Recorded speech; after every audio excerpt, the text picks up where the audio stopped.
Namaskar, Jai Hind everyone. My name is Yash Parmar and I welcome you all here on this video. Welcome to Indore defence academy.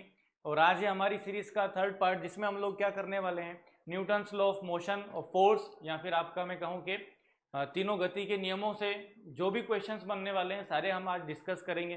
ठीक है, कुछ question इसमें motion वाले भी हैं जो हमने छोड़ दिए थे, उनको हम कवर करने वाले हैं। क्लियर है, ये सीरीज आपकी PYQ से रिलेटेड होने वाली है। सारे के सारे PYQ इसमें आपको मिल जाएंगे। थोड़ा बहुत बेसिक मैं आपको बता देता हूं। सर, बहुत साल पहले, हजारों साल पहले एक न्यूटन नाम के एक भाई साहब थे, और आपको भी पता है कि न्यूटन के सर पे क्या गिरा, एप्पल गिरा। और जैसे ही सर पे एप्पल गिरा, सर में जो खुजली हुई, उस खुजली ने आज हमारे जीवन में क्या कर सकती है, वो खुजली ने आज हमारे जीवन में उथल पुथल मचा रखी है ना।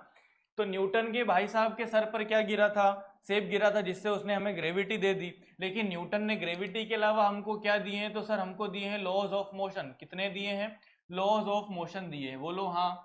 पहला, दूसरा और तीसरा, तीनों के नाम मैं आपको बता देता हूं। पहले वाले का नाम है फर्स्ट लॉ ऑफ मोशन, दूसरे वाले का नाम है सेकंड लॉ ऑफ मोशन, तीसरे वाले का नाम है sir third law of motion.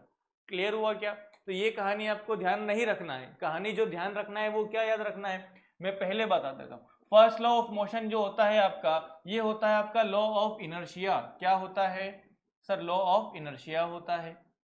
Next, second law जो होता है, ये होता है आपका लॉ ऑफ मोमेंटम कंजर्वेशन या फिर law of conservation of momentum, है ना, मोमेंटम कंजर्वेशन। और थर्ड लॉ का जो नाम है वो क्या है सर? थर्ड लॉ का जो नाम होता है वो होता है आपका law of action and reaction. हाँ या ना, बोलो हाँ। अब यहां से एग्जाम में कभी कभी कुछ क्वेश्चन ऐसे भी आ जाते हैं कि बताओ फर्स्ट लॉ ऑफ मोशन किसकी डेफिनेशन देता है। तो ध्यान रखना, first law of motion gives us the definition of inertia. Clear है क्या?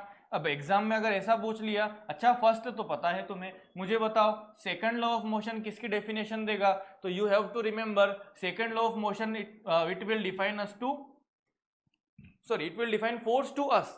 क्लियर हो रहा है क्या? तो ये कहानी आपको ध्यान रहेगी। आगे बढ़ते हैं। सर इनर्शिया क्या होता है? तो इनर्शिया कुछ नहीं होता है, आप लोगों में भी इनर्शिया है। क्या इनर्शिया है भाई साहब? जोश जोश में 4:30 बजे का अलार्म लगाया और अलार्म लगा के बढ़िया से सो गए, और सुबह जैसे अलार्म बजा आप लोगों ने क्या करा, अलार्म अलार्म को म्यूट करा। म्यूट करने के बाद आप तुरंत सो गए, और सोने के बाद आप लोगों को क्या हो रहा है, उठने का मन हो ही नहीं रहा है ना। 7 बज गए नहीं उठा जा रहा, 8 बज गए नहीं उठा जा रहा। क्योंकि आप लोग क्या चाह रहे हो, हम लोग सर जिस स्टेट में है ना, हम लोग सोने वाली स्टेट में, तो हम लोग यही चाहेंगे कि हम लोग क्या करें, सोते ही रहें, हाँ या ना। तो यही हमारा इनर्शिया है। अब इस इनर्शिया को चेंज कौन कर सकते हैं, तो इस इनर्शिया को चेंज करेंगे हमारे पिताजी। और जैसे ही पिताजी जूता लेकर आए या चप्पल लेकर आए या खुद ही आ गए क्यों रे, तो हमारे बॉडी का जो इनर्शिया है वो गायब हो जाता है, और हम लोगों की जो स्टेट होती है वो सोने से क्या हो जाती है, अचानक से एकदम से जागरूक हो जाती है, एकदम से हम वोक हो जाते हैं, हाँ या ना। तो यही जो कहानी है ये क्या है, आपका इनर्शिया। सर कोई भी बॉडी रेस्ट में, तो वो रेस्ट में ही रहना चाहेगी, उसको जब तक आप छेड़छाड़ी नहीं करोगे वो मोशन में नहीं जाएगी। अगर कोई ऑब्जेक्ट मोशन में है, इस तरह से अगर वो मोशन कर रहा है, तो आप इसको जब तक फोर्स नहीं लगाओगे मोशन ही करता रहेगा। यही आपका इनर्शिया होता है। इनर्शिया 3 तरह का होता है। पहला इनर्शिया ऑफ रेस्ट, दूसरा इनर्शिया ऑफ मोशन, और थर्ड आपका इनर्शिया ऑफ डायरेक्शन। समझा देता हूं कहानी, दिमाग लगाने की जरूरत नहीं है। सर जब ऑब्जेक्ट रेस्ट में रहेगा तो वो रेस्ट में ही रहना चाहेगा, जब आपका ऑब्जेक्ट मोशन में रहेगा तो वो मोशन में ही रहना चाहेगा, और जब कोई ऑब्जेक्ट किसी पर्टिकुलर डायरेक्शन में मूव कर रहा है तो वो उसी डायरेक्शन में कंटिन्यूअसली मूव करता रहेगा until we apply some external force on that object. समझ में आ रहा है क्या? आपने कभी ऐसा हुआ होगा कि जैसे क्रिकेट खेलते टाइम शॉट मारा और बाउंड्री के ऊपर बिल्कुल बॉल जा रही है और वहां पर फील्डर खड़ा है ना, लेकिन बॉल ने क्या करा, ऑटोमेटिक हवा में कि यार मुझे तो इस बाउंड्री पे नहीं, मुझे स्ट्रेट बाउंड्री पर फॉरवर्ड में नहीं जाना, मैं लेग वाले में सीख जाऊंगी, और बॉल उधर जाके गिर गई। ऐसा नहीं होता है ना। क्यों? क्योंकि ऑब्जेक्ट के पास क्या, इनर्शिया ऑफ डायरेक्शन है, वो खुद बे खुद अपनी डायरेक्शन को चेंज नहीं कर सकता। सेम अगर कोई बॉल हवा में आपने शॉट मारा है तो वो हवा में रुक नहीं जाएगी कि यार आज तो मन नहीं हो रहा यार, कब तक ऐसे मैं बैठ की मार खा के उड़ती रहूं, आज तो मैं ऐसे ही बैठूंगी। ऐसा नहीं होता। ना ही रेस्ट में होता है। आपने देखा होगा आपके घर में फ्रिज वगैरह रखे, कभी उनका मन हुआ कि यार 10 साल से साला इसी घर में पड़ा रहता हूँ, मेरा तो दिमाग खराब हो गया है, आज मैं राउंड लगा के पड़ोसी के घर में झांक के आता हूँ क्या चल रहा है। चलो ये लोग साले रोज सेब रखते हैं, सड़े केले रख लेते हैं, तो दाल रोटी रखते रहते हैं, पड़ोसी के घर से पनीर की खुशबू आ रही है उसमें चलता हूँ थोड़ा पनीर रखेंगे, ऐसा कुछ नहीं होता। क्यों? क्योंकि उसके पास क्या, इनर्शिया ऑफ रेस्ट। यहाँ से क्वेश्चन आता है जो मैं आपको थोड़ा सा बता देता हूँ कि एक बस है ना, ये रही आपकी एक बस, थोड़ी सी यूनिक बस है, ये ड्राइवर बैठा हुआ है और इसमें आप खड़े हुए हो, हाँ या ना। अब अभी जो बस है ना ये रेस्ट में, किसमें है भाई साहब? सर बस इज इन रेस्ट। और अचानक से ड्राइवर ने क्या करा, मोशन में ला दिया, तो हम लोग जो है वो पीछे गिर जाते हैं। क्यों? क्योंकि सर हमारी बॉडी रेस्ट में रहती है, हमको नहीं पता है कि बस मोशन में आ गई है, और बस नीचे से मोशन में आ जाएगी और हम लोग पीछे गिर जाएंगे, है ना। हम लोग कहाँ गिरेंगे? पीछे। ये केस 1 हो गया।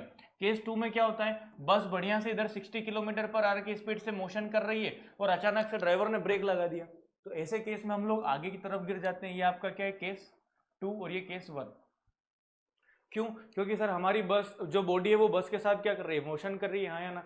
और जैसे ही अचानक ड्राइवर ब्रेक लगाएगा, हमारी बॉडी को नहीं पता है कि रुकना है, हमारी बॉडी मोशन ही करते रहेगी और हम लोग जाके आगे दूसरे के ऊपर गिर जाएंगे। क्लियर हुआ क्या?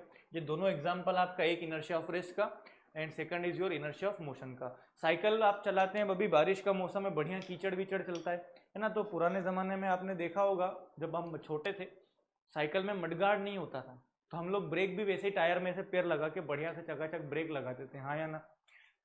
तो जब मडगार्ड नहीं होता है तो क्या होता है, जैसे आप साइकिल चला रहे होते हैं तो जो कीचड़ के पार्टिकल्स होते हैं वो बढ़िया से मोशन करते हुए हमारे मुंह पर इस तरह से मेकअप करने के लिए आ जाते हैं क्या।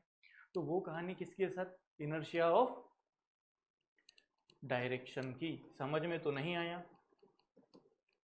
क्लियर हुआ क्या? तो ये था आपका first law of motion. Second law of motion क्या बोलता है sir? Second law of motion ये बोलता है कि जब भी आप फोर्स लगा रहे हो तो किसी भी ऑब्जेक्ट में जो फोर्स लगता है वो उसके अंदर चेंज इन मोमेंटम के क्या रहता है, डायरेक्टली प्रोपोर्शनल रहता है।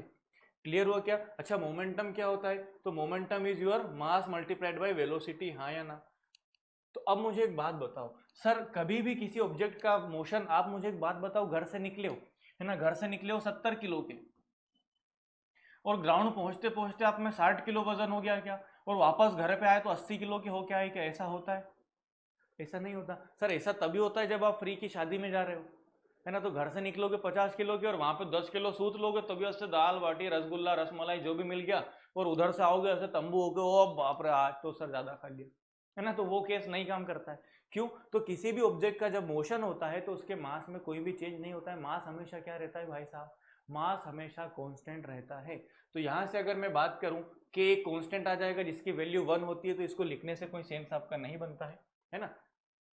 M del V upon T, क्योंकि मास तो चेंज होता नहीं ना, वेलोसिटी चेंज होती है। और यहां से अगर मैं बात करता हूं एफ ए, वेलोसिटी में चेंज को क्या बोलते हो आप लोग? एक्सेलरेशन। तो एफ इक्वल्स टू ए में जो आपका यूनिवर्सल फॉर्मूला है फोर्स का, वो आपको याद हो गया क्या सर? एफ इक्वल्स टू ए में। क्लियर हुआ? आगे बढ़ते हैं, फोर्स की यूनिट आपका क्या हो जाती है? न्यूटन, है ना। और इसकी डायमेंशन हो जाती है m1 l1 t-2। आगे बढ़ते हैं, फोर्स हो गया।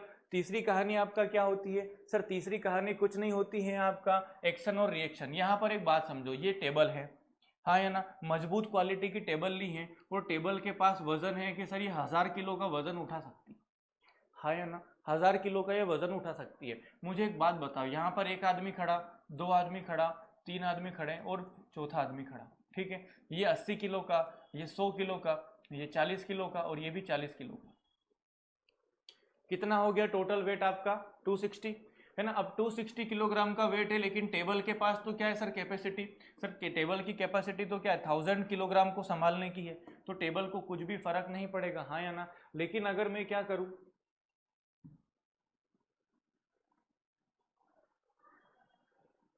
अगर मैं क्या करूं, इसी टेबल के ऊपर अगर मैं एक बहुत छोटा सा सुंदर सा प्यारा सा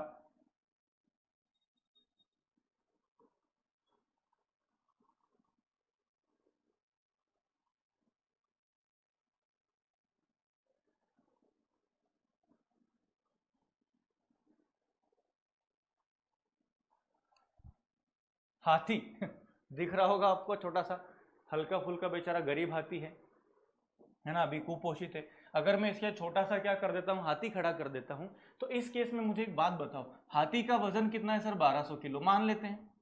और टेबल का वजन कितना है सर 1000। तो हाथी जैसे ही वजन लगाएगा टेबल के ऊपर 1200 का, और टेबल रिटर्न में कितना वजन लगा पाएगी सर, टेबल रिटर्न में सिर्फ 1000 ही लगा पाएगी, और इस चक्कर में जो है टेबल जो है वो टूट जाएगी क्या, और हाथी अपना नीचे गिर जाएगा क्या, हाँ या ना। तो ये जो कहानी है ये क्या कहानी बोल रही है कि सर कोई भी ऑब्जेक्ट जब होता है उसके ऊपर जितनी एक्शन होती है आपका ऑब्जेक्ट उतनी ही उसके ऊपर क्या लगाता है, रिएक्शन लगाता है। जैसे यहाँ पर जब पहले आदमी खड़े थे तो मुझे एक बात बताओ, आदमी खड़े थे, आदमी का टोटल वेट कितना था सर 260 kg। तो ऐसा नहीं था कि टेबल उनके ऊपर 1000 किलोग्राम का वजन लगाएगी, नहीं तो आदमी चारों ऊपर उड़ जाते, हाँ या ना।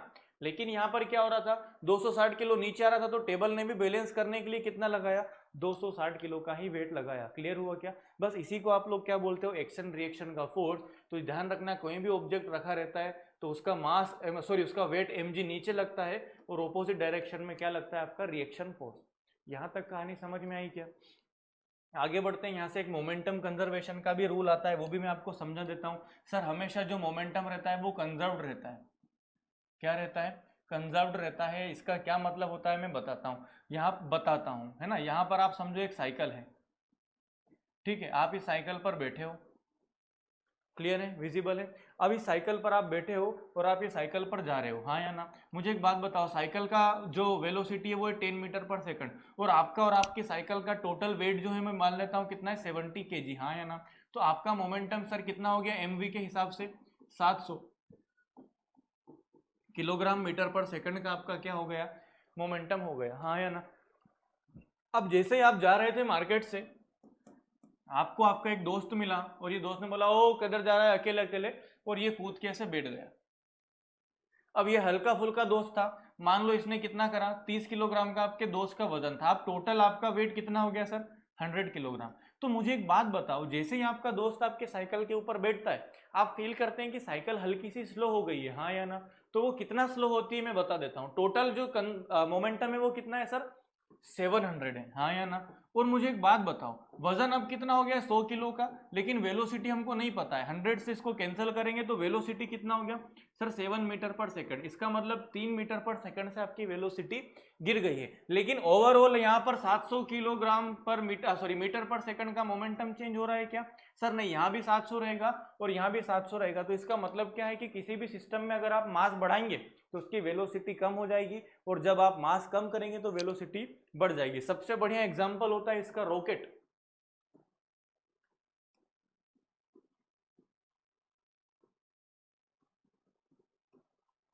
ठीक है, ये हमारा स्वदेशी रॉकेट मैंने बना दिया है। अब ये रॉकेट के साथ क्या होता है, रॉकेट में फ्यूल होता है, फ्यूल जलता जाता है तो रॉकेट का मास कम होता जाता है, और उसी के लिए रॉकेट के पास क्या आता है, उसी से उसकी रॉकेट की जो वेलोसिटी होती है वो बढ़ती चली जाती है। और एग्जाम में कई बार क्वेश्चन आया कि बताओ मोमेंटम कंजर्वेशन के प्रिंसिपल पर कौन काम करता है, तो रॉकेट का जो थ्रस्ट होता है ना, जो रॉकेट ऊपर मूव करता है, धक्का देता है, वो इसी से मिलता है। दूसरी बात, रॉकेट आगे बढ़ने में क्या मदद करता है सर, वो एक्शन रिएक्शन के फोर्स से आगे बढ़ता है। वो हवा में क्या करता है, रिएक्शन, जिससे हवा में क्या करता है वो एक्शन, जिससे उसको ऊपर जाने में क्या मिलती है, रिएक्शन। क्लियर हुआ क्या। तो ये इसके बेसिक कॉन्सेप्ट थे। अभी हम इसके पीवाईक्यू पर आते हैं, नहीं तो कॉन्सेप्ट में उलझ कर रह जाएंगे। चलो फर्स्ट क्वेश्चन आप लोगों की स्क्रीन पर ये रहा।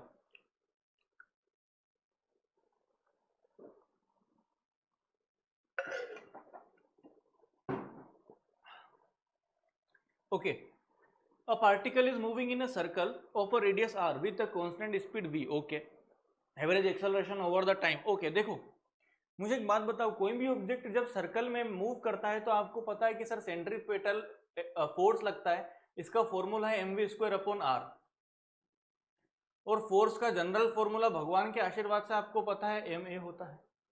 तो क्या मैं दोनों फॉर्मूले को F के इक्वल्स टू है तो मैं दोनों को क्या कर सकता हूं सर, आमने सामने की लड़ाई करवा सकता हूं क्या, तो ma equals to mv²/r। m से m गया, एक्सेलरेशन की जो वैल्यू होगी वो क्या होगी, v²/r। आपसे क्या पूछा है, बिल्कुल एवरेज एक्सेलरेशन पूछा है, तो v²/r कहाँ है sir, option A will be correct answer. समझ में आया क्या, मगज में आया क्या। चलो आगे बढ़ते हैं। Next, a uniform motion of a car along a circular path experience. यहां पर एक कहानी में बताता हूं आपको, speed change in speed due to change in its direction of motion.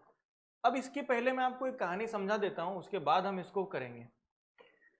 मुझे एक बात बताओ, स्पीड आपका एक वेक्टर क्वांटिटी है या स्केलर है? तो सर बिल्कुल सही आपने सोचा है, स्पीड जो है वो स्केलर क्वांटिटी है और मुझे इससे कोई मतलब नहीं है, मुझे स्पीड से कोई मतलब नहीं है, मुझे मतलब है वेलोसिटी से। क्यों? क्योंकि भाई साहब velocity is your vector quantity and vector हमको पता है vector is what sir, vector is that physical quantity which we have to represent with both magnitude plus direction, हाँ या ना? चलो, तो सबसे पहले मैं यहां पर एक बात करता हूं, आपके सामने एक मैं आदमी को रखता हूं। कौन आदमी? मैंने आपको एक आदमी दिया पंकज हावड़िया। यहाँ हावड़िया को थोड़ा यूनिक सरनेम नहीं है ना? मैं आपको सरनेम देता हूं ये कि पाटीदार। चलो, पंकज पाटीदार मैंने आपको एक आदमी दिया, ठीक है सर। ये पंकज इसका क्या है? सर ये पंकज इसका मैग्नीट्यूड है और ये पाटीदार इसकी डायरेक्शन है, हाँ या ना? ओके, अब यहां पर मैं क्या करता हूं सर, मैं मैग्नीट्यूड को चेंज कर देता हूं, मैं बोल देता हूं धीरज पाटीदार।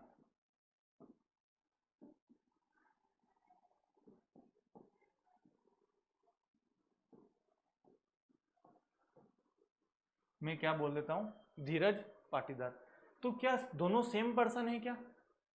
दोनों सेम पर्सन है सर? बिल्कुल भी सेम पर्सन नहीं, पंकज अलग है धीरज अलग है, हाँ या ना?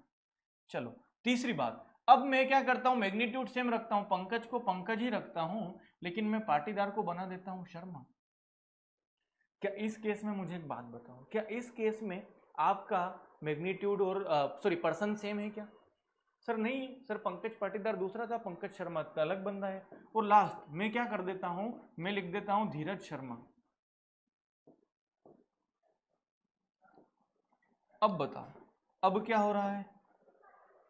अब क्या हो रहा है? तो मुझे एक बात बताओ, चारों ही केस में आपका आदमी जो पर्सन है वो अलग अलग है क्या? तो किसी भी वेक्टर क्वांटिटी को अगर आपको चेंज करना है, मैं क्या बोल रहा हूं समझना, किसी भी वेक्टर क्वांटिटी को अगर आपको चेंज करना है तो आप तीन तरह से कर सकते हो। पहला, आप चेंज कर दो उसका मैग्नीट्यूड, जैसे हमने यहां पे पंकज को क्या बना दिया, धीरज। सेकंड, आप चेंज कर दो उसकी डायरेक्शन, जैसे मैंने पाटीदार को क्या बना दिया, शर्मा। और तीसरा, आप दोनों चेंज कर दो, मैग्नीट्यूड भी और डायरेक्शन भी। तो इस केस में आप लोगों के साथ क्या हो जाएगा, किसी भी वेक्टर क्वांटिटी में चेंज आप कर सकते हो। Is it clear? तो मुझे एक बात बताओ, जब वेक्टर क्वांटिटी हमारे पास होती है, जैसे मैंने बोला वेलोसिटी, और सर्कुलर मोशन में जो वेलोसिटी होती है ना, जैसे मैं मान के चलता हूं यहां पर आपका 10 metre per second, 10 metre per second, 10 metre per second और 10 मीटर पर सेकंड। क्लियर है?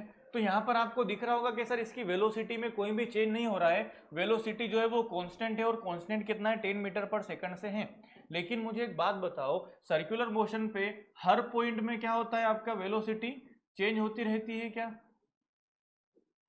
हर पॉइंट पर आपकी वेलोसिटी की क्या चेंज होगी, सर डायरेक्शन। तो मैं ये बोल सकता हूं क्या कि वेलोसिटी का मैग्नीट्यूड तो सेम है लेकिन वेलोसिटी की डायरेक्शन चेंज हो रही है, तो इसका मतलब ये हुआ कि सर वेलोसिटी भी चेंज होगी। क्या होगा? इसका मतलब है कि वेलोसिटी भी चेंज होगी, और जैसे ही वेलोसिटी चेंज होती है, जैसे ही वेलोसिटी चेंज होती है तो हम लोग क्या बोल देते हैं कि सर एक्सेलरेशन काम करता है। यही कहानी थी। अब वापस से क्वेश्चन पे आते हैं, मुझे एक बात बताओ, यूनिफॉर्म मोशन, यूनिफॉर्म मोशन के केस में क्या हो रहा है सर, हर पॉइंट पर सर्कल में क्या होगा, वेलोसिटी सेम रहेगी। यहां भी मैं 10 लिख देता हूं, यहां भी 10, यहां भी 10 और यहां भी 10। बढ़िया, आगे बढ़ते हैं। सर क्या क्या चेंज होगा, तो मुझे एक बात बताओ, a change in speed due to change in its direction of motion. अच्छा सर, स्पीड में कैसे चेंज होने लग गया? स्पीड में तो चेंज नहीं होता है, क्योंकि स्पीड क्या है, स्केलर क्वांटिटी। हटाओ। Change in velocity due to change in its direction, बिल्कुल सर यही आपका सही आंसर होगा, हाँ या ना? आगे बढ़ो। Change in momentum due to no change in, no change कैसे भाई साहब, चेंज तो होगा ना। और कांस्टेंट मोमेंटम, कांस्टेंट कैसे रहता है सर, जब मोमेंटम डिपेंड ही आपका वेलोसिटी पर करता है। चलो आगे बढ़ते हैं। नेक्स्ट, नेक्स्ट क्वेश्चन पर हम आते हैं, पढ़ो। अच्छा ये तो थ्योरी आ गई। Which of the following conservation law is consequence of the Newton's third law of motion. Newton के भाई साहब के थर्ड लॉ ऑफ मोशन पर कौन डिपेंड करता है? तो यहाँ पर मैं आपको बता देता हूँ सर, कंजर्वेशन ऑफ मोमेंटम जो होता है ना, वो आपका Newton's third law of motion पर डिपेंड करता है, क्योंकि जितना मोशन आपका पहले था उतना ही क्या रहेगा बाद में, हमेशा सेम रहेगा। आगे बढ़ो। ये थोड़ा सा कंजर्वेशन लीनियर मोमेंटम का खेल आ चुका है, मैं इसको आपको थोड़ा सा बता देता हूं, है ना, तो आपको ध्यान रहेगा। सपोज एक ऑब्जेक्ट आपका m1 है और एक ऑब्जेक्ट आपका क्या है, m2 है। इसकी स्पीड है u1 और इसकी स्पीड है आपका u2, हाँ या ना। अब इन दोनों में आपस में क्या होती है, टक्कर होती है, और जैसे टक्कर होती है तो मास तो सेम ही रहेंगे सर, m1 और m2। लेकिन मुझे एक बात बताओ, टक्कर के बाद इसकी वेलोसिटी v1 हो जाएगी और इसकी वेलोसिटी क्या हो जाएगी, v2 हो जाएगी क्या? और अगर मैं यहाँ पर मोमेंटम कंजर्वेशन का लॉ लगाऊं तो सर इधर का टोटल मोमेंटम कितना, m1 u1 plus m2 u2, हाँ या ना। और इधर में लगाऊं तो m1 v1 plus m2 v2।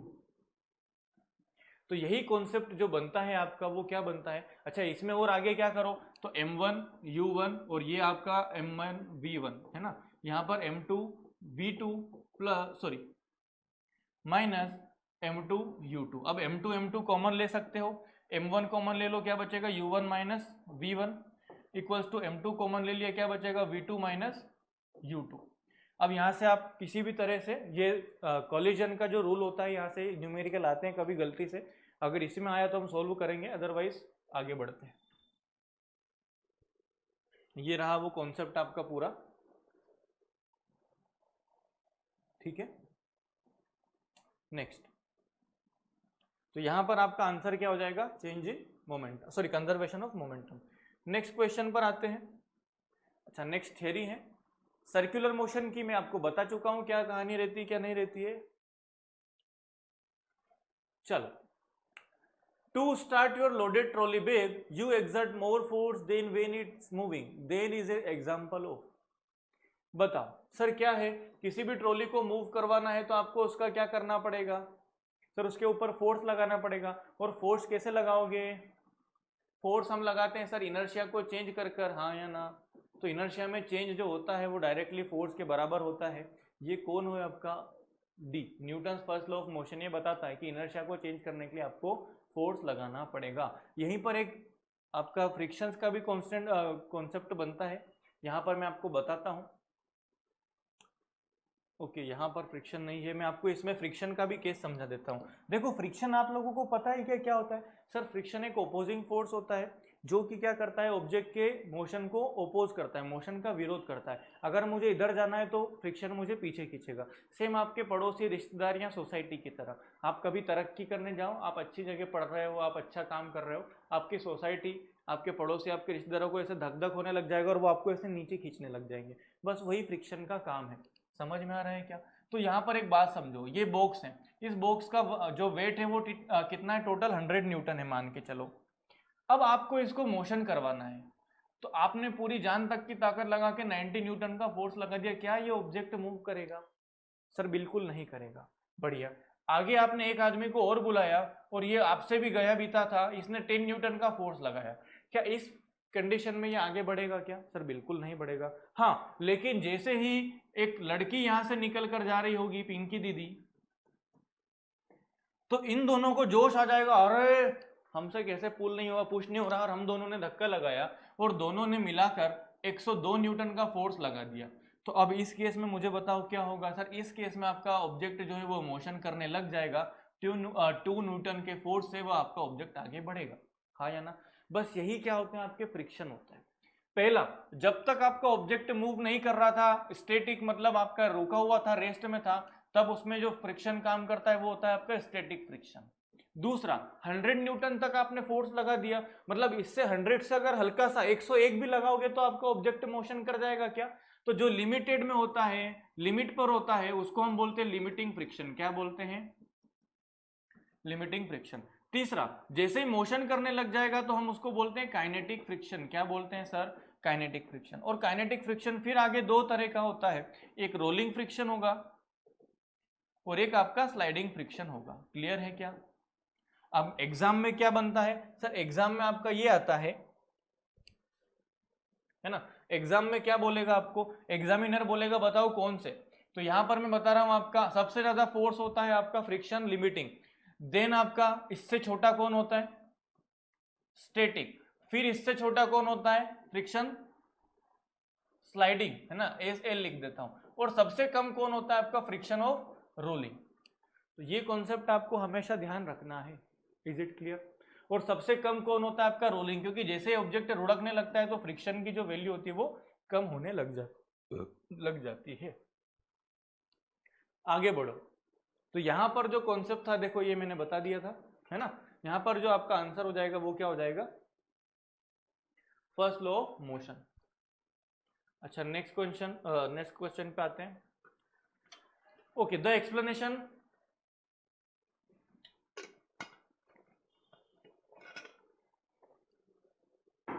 why we get thrown back with a jerk when the stationary bus getting moving forward given by। अच्छा हम बैठे हैं और जैसे आगे बढ़े, अभी हम पढ़ के आए हैं क्या, बिल्कुल सर पढ़ के आए हैं Newton's first law of motion. Sir inertia of rest के कारण हम लोगों को झटका लगता है। A bus starting from a bus stand and moving with a uniform acceleration attains a speed of 20 km per hour in 10 minutes. What is the acceleration? ओहो, acceleration क्या होता है sir, change in velocity upon time, मतलब v minus you upon T. मुझे एक बात बताओ, अब बस start from a bus stand, अब बस स्टैंड पर मुझे एक बात बताओ, बस ऐसे दौड़ कर आ रही है और सवारी उसमें कूद कर चढ़ गई और बस आगे बढ़ती है क्या? नहीं, बस क्या होती है, रुकती है। तो u आपका कितना हो गया सर, u हो गया 0, v आपका कितना हो गया सर 20, लेकिन ये 20 क्या है, किलोमीटर पर आवर में है। इसको हमको क्या करना पड़ेगा सर, मीटर पर सेकंड में, और मीटर पर सेकंड में करने के लिए हम क्या करते हैं 18/5 से मल्टीप्लाई कर देते हैं। तो यहाँ पर आपका जो आंसर हो जाएगा वो कितना हो जाएगा, 72 metre per second, 72 metre per second, हाँ या ना। ओके, टाइम कितना दे रखा है सर, टाइम दे रखा है हमको 10 मिनट्स, और मुझे एक बात बताओ 10 मिनट्स में कितने सेकंड होते हैं, तो सर आपका 600 सेकंड्स हो जाएंगे। कोई प्रॉब्लम यहाँ तक? अच्छा एक मिनट, किलोमीटर पर आवर में ही पूछा है, सॉरी। ओके, अब मुझे बताओ टाइम कितना दिया आपका 10 मिनट, हाँ या ना। सर 10 मिनट को आप आवर में कन्वर्ट करेंगे तो हम 60 से डिवाइड कर देते हैं क्या, बस अब आपको करना ही क्या है, एक्सेलरेशन का फॉर्मूला होता है आपका 20/10/60, हाँ या ना, हाँ या ना। अब क्या होगा सर, ये 60 ऊपर जाएगा तो कितना हो गया 1200/10, 0 से 0 तो 120 किलोमीटर पर आर स्क्वायर, ये आपका आंसर हो जाएगा, option B will be your correct answer. Clear हुआ क्या? आगे बढ़ते हैं। A car moving with speed of 12 metre per second is subjected to brake. अच्छा, यहाँ पर आपको समझना है, ब्रेक लग रहा है, और मैंने आपको ये कॉन्सेप्ट बहुत बार बता चुका हूँ। क्या कॉन्सेप्ट बता चुका हूँ, अब यहाँ पर समझना। जब भी आपका वेलोसिटी बढ़ती हुई चली जाती है तो वहां पर कौन काम करता है सर, वहां पर आपका एक्सेलरेशन काम करता है। लेकिन जब वेलोसिटी नेगेटिव हो जाती है उस केस में आपका रिटार्डेशन काम करता है, हाँ या ना। ये कहानी सर बच्चे बच्चे को पता है, कोई बात नहीं। मुझे एक बात बताओ सर, इस केस में जो ए की वैल्यू होती है वो पॉजिटिव होती है, और इस केस में ए की जो वैल्यू होती है वो कितना रहती है, नेगेटिव रहती है, हाँ या ना, हाँ या ना। चलो आगे बढ़ते हैं। मुझे एक बात बताओ, जब भी कोई ऑब्जेक्ट ब्रेक लगाता है, जैसे मान लो ये कार है ना, कार ने यहां से यहां तक कार आ रही थी आपका 100 किलोमीटर पर आवर की स्पीड में, और जैसे ही ब्रेक लगाया कार ने, तो ब्रेक लगाते टाइम क्या होता है सर, एक फोर्स काम करता है पीछे की तरफ, और कार थोड़ी दूरी तय करके कुछ डिस्प्लेसमेंट कर कर रुकती है, या जैसे ही ब्रेक लगाए वहीं के वहीं खड़ी हो जाती है, ऐसा नहीं होता, हाँ या ना। कार क्या करती है, कार आपका एक डिस्टेंस को ट्रेवल करती है उसके बाद ही रुकती है। आपने सुना भी होगा जब टीवी में एड वगैरह आते हैं तो 100 to 0 in 2 seconds 4 सेकंड, मतलब 2 सेकंड में तो वो कुछ दूरी चलेगी ही चलेगी, हाँ या ना।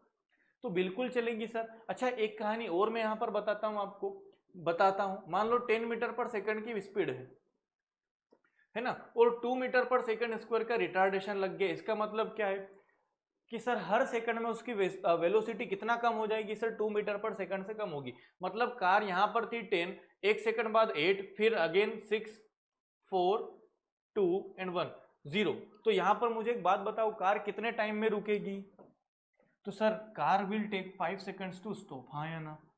इस 5 सेकंड के ड्यूरेशन में वो कुछ तो डिस्टेंस चलेगी ना, बस यही आपको पता लगाना है। क्लियर हुआ क्या? चलिए get back to the question, and question is saying that okay moving with the speed of okay. अब मुझे एक बात बताओ, मैं U12 लूं या V12 लूं? अब बताओ सर, मुझे एक बात बताओ, आप जब इससे कार आ रही है, मान लो ये कार है ना, और आप इसके सामने आ गए, तो आपको कार किससे, आपको कार दिख रही है अभी, और आपको कार दिख रही है कि सर ये तो 80 किलोमीटर पर आवर की स्पीड से हमारी तरफ आ रही है। क्या आपको ये दिखेगा क्या, अच्छा ये घर पे से तो 0 से शुरू हुआ है और ये अभी आते आते 80 हुआ है? क्या आपको ऐसा दिख रहा है? ऐसा हमको नहीं दिखता है। हमको सिर्फ क्या दिखता है, अरे भाई साहब 80 की स्पीड से कार आ रही, ठुक जाएंगे, बचो। हाँ या ना? तो ये कहानी आपको समझना है। इस केस में जो हमारा हमेशा ऐसे कंडीशन में हम U को कितना लेते हैं, आपका 12, और V फाइनली तो कार को रुकना ही है ना, ब्रेक लगा रहे हैं क्यों, क्योंकि कार रोकनी है। ऐसा कौन सा ब्रेक है कि और स्पीड बढ़ा के खत्म ही कर देंगे, ऐसे तो निपट जाएगी कहानी है ना। तो यहाँ पर वेलोसिटी 0 है, ठीक है सर। टाइम कितना ले रही है, 2 सेकंड से, ओके। एक्सेलरेशन जो है वो क्या है आपका, -6 metre per second square, okay. हमको क्या पूछा है सर, डिस्प्लेसमेंट पूछा है। अच्छा सर ये सारी कहानी तो मुझे पता है सर, ये सारी कहानी मुझे पता है, कहाँ आती है, कहाँ आती है, जल्दी बताओ कहाँ आती है। तो ये सारी कहानी सर हमारी सेकंड इक्वेशन ऑफ मोशन में आती है, क्या, विक्ट्री का सिंबल, हाँ या ना? तो यहाँ पर समझो S equals to ut plus 1/2 at²। अब यहाँ पर एक्सेलरेशन नेगेटिव है, बिल्कुल अच्छी बात है। तो सर u कितना हो गया आपका 12, टाइम t कितना हो गया आपका 2 सेकंड, -1/2, एक्सेलरेशन इज 6, t कितना है आपका 2, तो 2 का स्क्वायर करेंगे कितना हो गया 4। समझ में तो नहीं आ रहा है। अब यहाँ पर 12 2 24 -1/2 इंटू यहाँ पर कितना हो गया 24, ये हो गया 12 बचा, 24 में से 12 गया, कितना बचा, कहाँ है 12? सर ये रहा, option A will be your correct answer. Clear हुआ क्या? तो इस तरह से लगाना है। अच्छा ओ